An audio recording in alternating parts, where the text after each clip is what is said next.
The detonation of Theta-class nuclear device 947 was meant to be the final act of deterrence. It wasn't.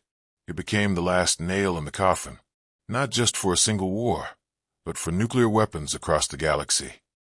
It happened over a contested gas giant in the Cauldron system, where Earth's expeditionary fleet clashed with the Mar Confederacy.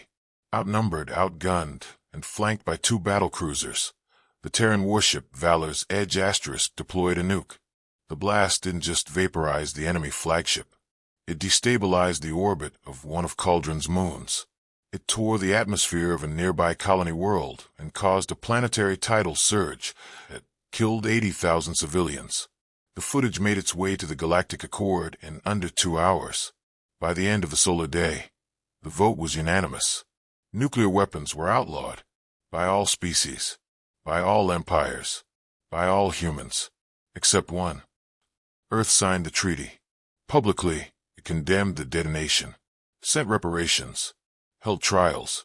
But behind closed doors, they knew the truth. The galaxy had just stripped itself of the deadliest deterrent in history. That created a vacuum. And in war, vacuums don't stay empty. General Lynera Coyle, Terran Strategic Director of Forbidden Warfare, sat alone in the core chamber of Site Black, a facility so classified it didn't officially exist. The walls were layered with radiation shielding. The floor hummed with gravitational dampeners. In the center of the room floated a model of a starfield, Earth's home sector and all the systems within light years. Above it, a line of glowing red text read, Project Event Horizon, Authorization Alpha 0. The man beside her wore no insignia, no rank, just a sterile lab coat with a Terran seal. "Are we ready?" she asked. He tapped a console. "We're beyond ready." While the rest of the galaxy celebrated the death of nuclear arms, Earth's top minds had gone deeper. They weren't looking at uranium or antimatter anymore. They were looking at gravity. Not gravity as in orbits and weight. Gravity as weapon. And the one thing more absolute than a nuclear chain reaction was the pull of a collapsing star. Let them ban nukes, Lynera had said years ago when the project began. Let them feel safe. We'll build something they can't even imagine fearing yet. In the hollow of Earth's Kuiper Belt, hidden behind cloaked satellites and dark matter clouds, the Terran Federation had constructed singularity wells, massive containment rings suspended microscopic black holes in stabilized isolation. To the naked eye, they looked like shimmering spheres of ink, smaller than a marble, but dense enough to pull matter from kilometers away. They weren't just bombs. They were wounds in space. And they were hungry. The first test was silent.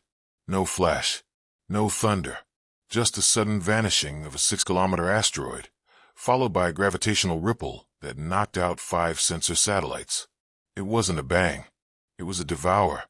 And it terrified even those who built it. General Coyle stood over the data logs.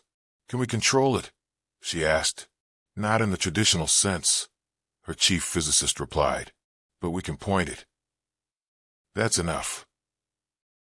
The next stage was weaponization.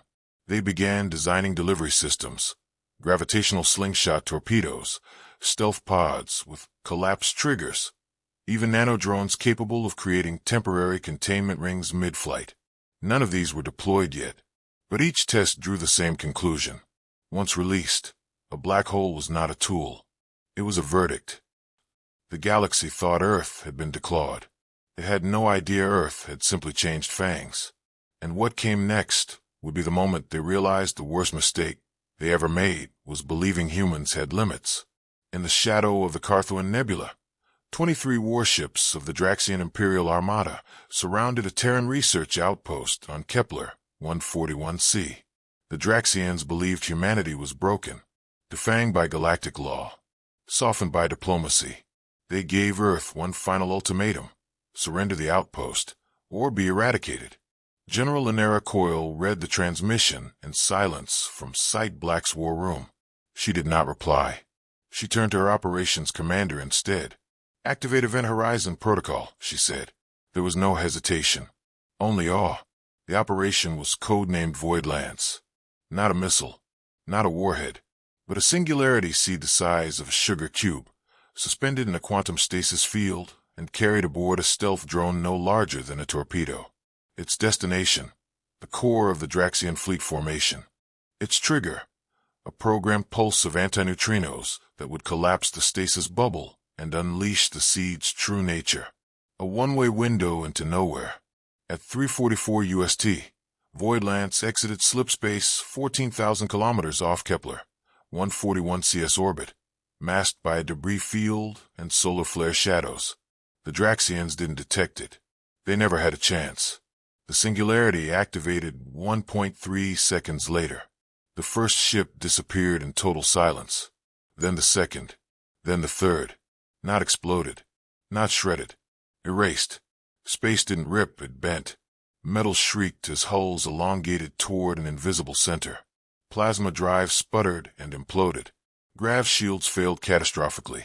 From the planet's surface, it looked like a lens of darkness had opened in space, and everything nearby was being pulled into a hole that shouldn't exist. Captain Varkin of the Draxian flagship screamed for evasive action, but the commands never completed. His ship stretched like wet glass before collapsing into a pinprick and vanishing altogether.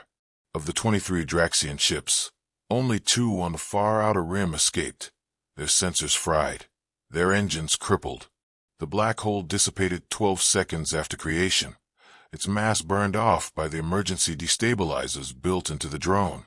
What it left behind was absence, a patch of space darker than the void around it, a scar in the stars. From Earth's high command, General Coyle watched the final telemetry. Time to collapse. 12.1 seconds. Collateral. Minimal. Kepler's orbit stable. Outpost untouched. She exhaled slowly, and then she smiled. The Draxian Empire sent a furious protest to the Galactic Accord within hours. They demanded sanctions, retribution, justice. But Earth responded with a single sentence. No nuclear weapons were used. They were right. They hadn't broken the treaty. They had redefined the battlefield. Panic spread across the galactic networks. What had been theoretical became undeniable. Humans had created a weapon the Accord hadn't even thought to ban. And worse, it couldn't be easily banned. There were no fissile materials to trace. No radioactive signatures. Just mathematics. And ambition. The Galactic Accord convened an emergency council on Argessa Prime. Representatives from over 400 species gathered in silence. The floor was open to Earth. General Coyle didn't send a diplomat. She sent a hologram of the black hole event, looping once in complete silence. Then a text transmission. We followed your rules. You didn't ask the right questions. That night, a new phrase entered galactic military doctrine. Gravity warfare. And with it a whispered name. The Singularity Doctrine. But the real shift happened not in palaces or councils, but in dark command rooms, war colleges, black sites hidden in asteroid belts. Because now, everyone wanted what Earth had. They all wanted black holes. But none of them had the courage to try. Not yet. Back on Earth, scientists at Site Black began refining the next phase. Smaller singularities, controlled orbitals, quantum-locked minefields. But one file remained classified above all others. Project Penumbra, a theoretical doomsday weapon. Not a bomb, but a contained singularity that would never dissipate. A black hole that could be moved, piloted, directed. A gun made from the bones of collapsed stars. And the only thing stopping them from using it was the understanding that once released, there would be no galactic war, only extinction. General Coyle stood before the chamber of Penumbra, a sealed cylinder rotating slowly in an anti-grav field. It pulsed faintly, like a heartbeat. The room was silent, except for her voice. Let them fear nukes. This is what they should have banned. The Accord fractured before the first vote was cast. At the summit on Argessa Prime, panic spread faster than policy. Behind smiling diplomats in ceremonial robes, entire star empires drafted secret war plans. Every race knew the truth. If Earth had black holes, they had to assume more were coming. It was no longer about ethics. It was about survival. Within 2 galactic cycles of the Kepler incident, 37 independent factions launched covert weapons research programs. None succeeded. Most failed catastrophically. In one case, a Treshner lab near the Perrin Drift collapsed into its own test field. The resulting microsingularity consumed the entire moon and 5 orbital habitats. The message was clear. This was not technology for amateurs. But it also showed something far more dangerous. The fear was stronger than reason. A coalition formed in secret. They called themselves the Sanctum Bloc, 7 powerful species, bound by one directive: preemptively neutralize Earth's singularity capability by any means necessary. It wasn't an alliance for justice. It was a suicide pact against extinction. Back on Earth, in the deep core of Site Black, General Lanera Coyle read the intercepted communiques. Drones had tapped into Sanctum Bloc's fleet data. They weren't preparing to negotiate. They were preparing to strike. 16 battle groups. For sleeper fleets stationed in near-Earth sectors under diplomatic cover, each outfitted with full-spectrum kinetic payloads, mass drivers, orbital shatter munitions. Their strategy was simple. Hit hard. Hit first. Hit Earth before it opened another singularity. Coyle gathered her advisors in the war room. "This is it," said Admiral Suvin. "They know we won't start a war," added Malik, her lead tactician. Coyle looked at them both. "They're right," she said. "We're not going to start a war. We're going to end one before it begins."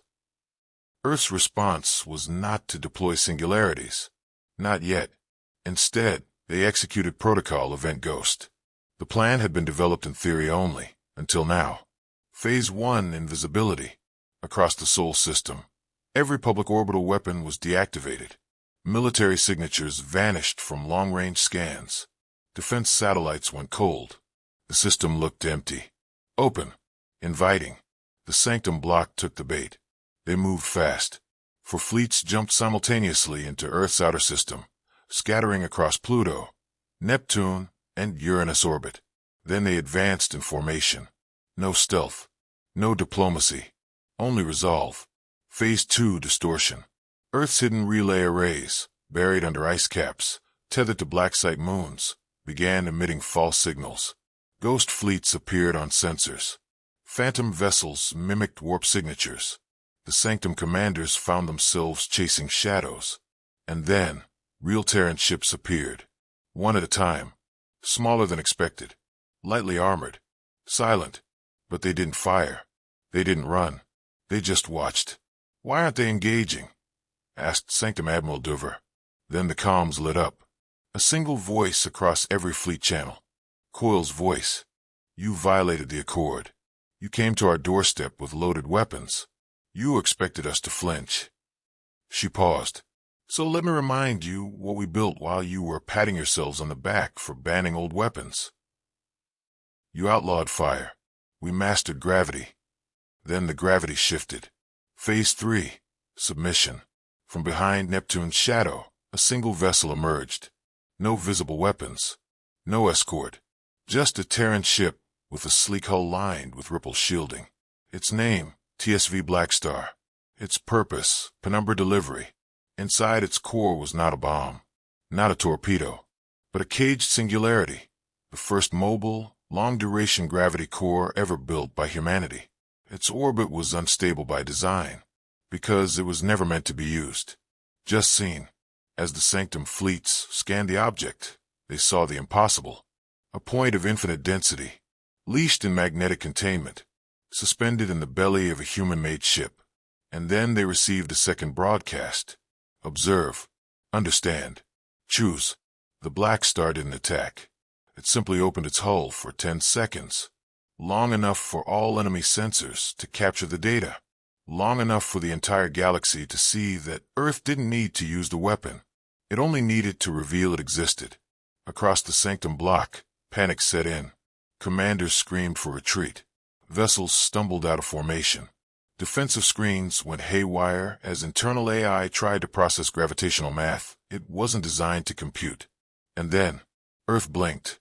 Literally. Across Terran space, hundreds of singularity-capable satellites revealed themselves, previously cloaked, buried, or disguised as commercial platforms. each one locked in place. Each one pointed outward, not at colonies, not at cities, at stars. The implication was clear. This was not planetary war anymore. It was stellar. The Sanctum fleets fled, not because they were defeated, because they had seen the edge of the abyss, and they realized Earth was willing to jump in and pull them along. Back at Site Black, Coyle watched the sensor feeds clear. She gave the order. All units, stand down. A technician looked over at her.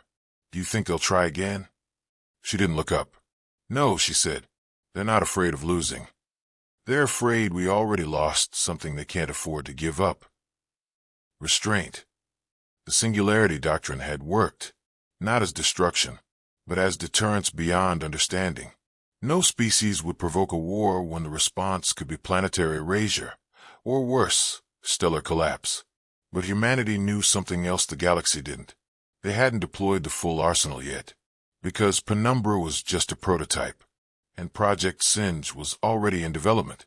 A black hole too small to detect, but large enough to eat a fleet before it noticed. The fear of black hole weapons had frozen galactic aggression, but fear breeds ambition, and in the outer rim of the Orion Arm, one faction decided fear was not enough. They wanted ownership. They wanted to steal the abyss. The Sarn Triumvirate was not a major power. They had no seat at the Accord, no influence on trade routes. But they were patient, ancient, technologically devious.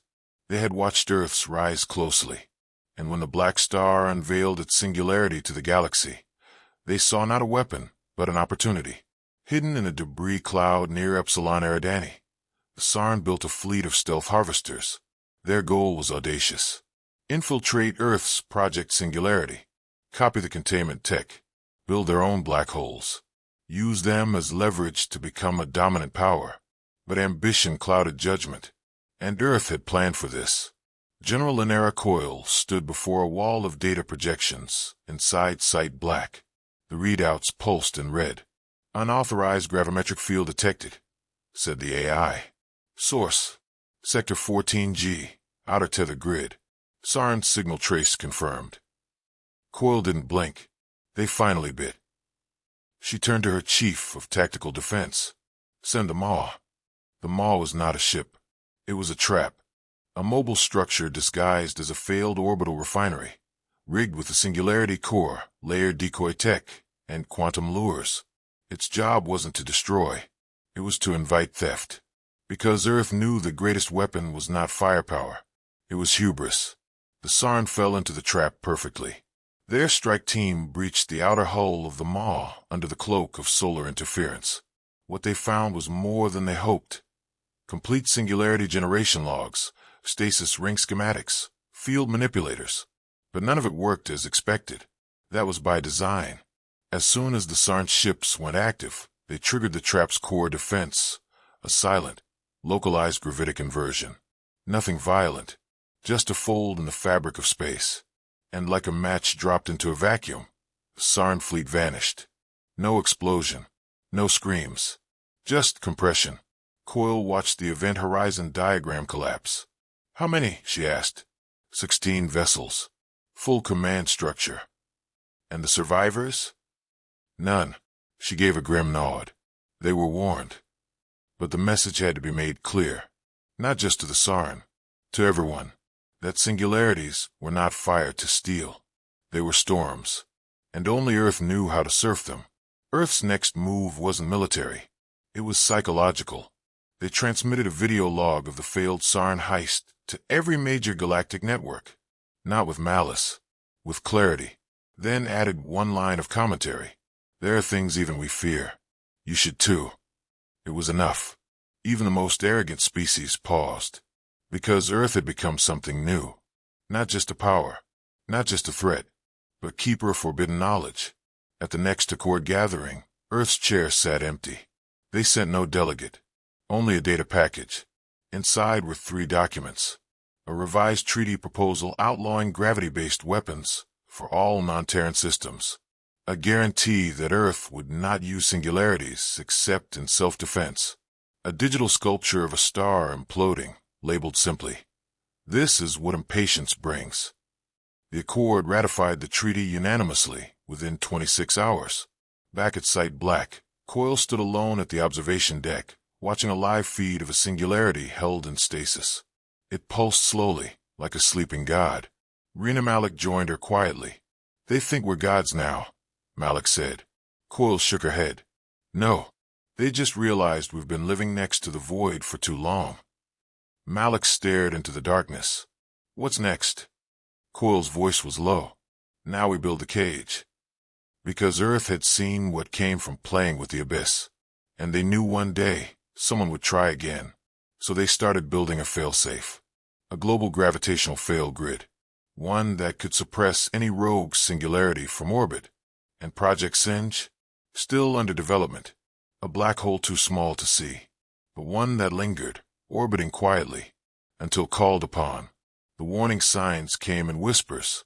A faint gravitational pulse detected near Jupiter's third moon. Satellites lost contact for a fraction of a second. A mining rig collapsed without impact. Site Black's sensors flagged the anomaly as a Class 1 fluctuation.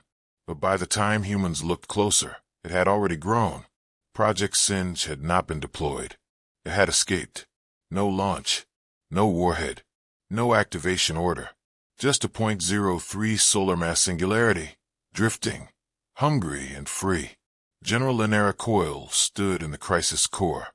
Every screen displayed the same message. Rogue mass detected. Gravity index rising.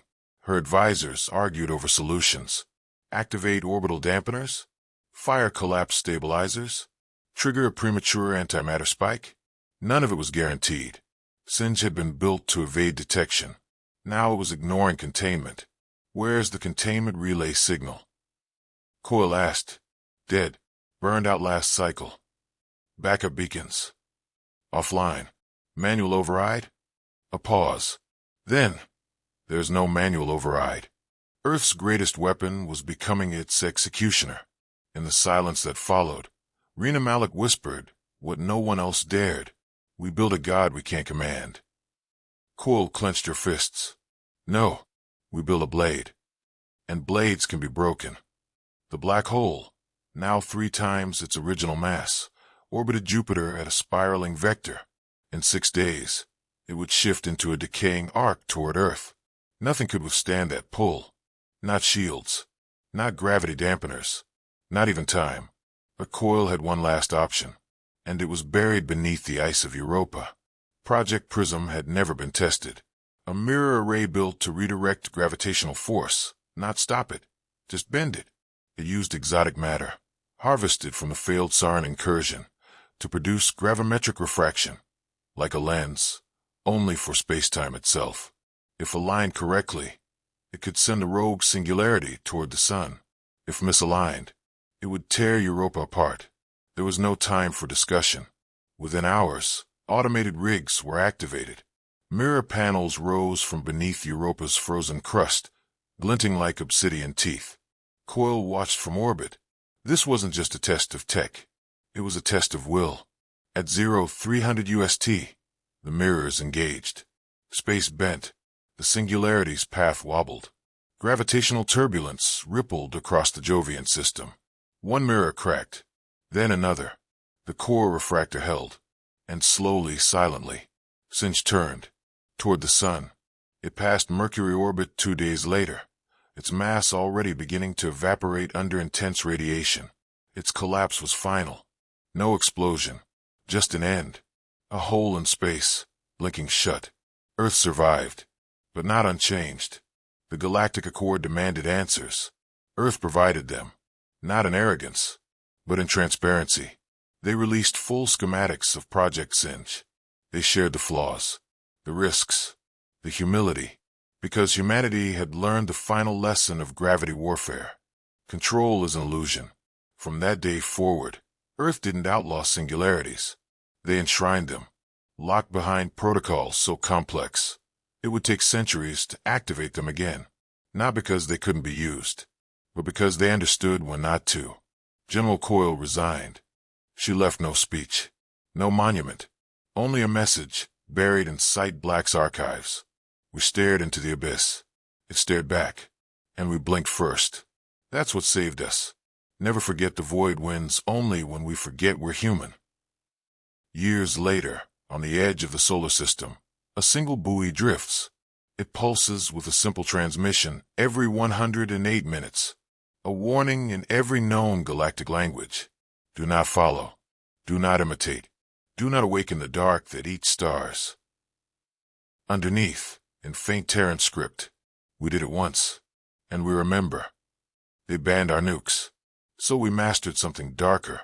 Not bombs, but black holes. If this story made your mind spiral into the void, smash that like button and subscribe for more tales where humanity refuses to play by the galaxy's rules. Share your thoughts in the comments. Would you wield a singularity to save your world, or let the stars burn to keep your soul clean? Because in the silence beyond the stars, the only thing more dangerous than war is what humans might invent to win it. More is coming. Stay on the edge. Stay human.